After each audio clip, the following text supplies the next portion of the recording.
Η περιφέρεια είναι μια μικρή κυβέρνηση. Απασχολούμενος σε αυτή τη μικρή κυβέρνηση για σχεδόν 20 χρόνια, έχω συμμετάσχει στην υλοποίηση πολλών αναπτυξιακών έργων, ενίσχυσης επιχειρήσεων και αγροτών.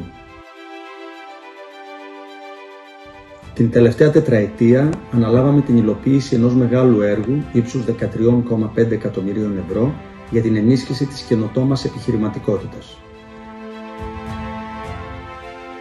Πάνω απ' όλα όμως και πίσω από τους αριθμούς κρύβεται ο άνθρωπος και η πραγματικότητα λέει ότι χάρη στην καινοτόμα επιχειρηματικότητα ενισχύσαμε 68 καινοτόμες επιχειρήσεις, 90 ερευνητές και πάνω από 200 νέους επιστήμονες οι οποίοι έμειναν στον τόπο μας, υλοποίησαν τις καινοτόμες ιδέες τους, ευημέρισαν οι ίδιοι και η κοινωνία μας.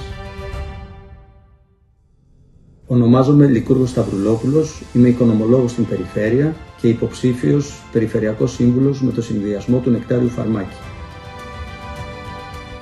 Δεν ζητώ να με ψηφίσετε, ζητώ να αξιολογήσετε το έργο μου και να με επιλέξετε να σας εκπροσωπήσω στο επόμενο Περιφερειακό Συμβούλιο.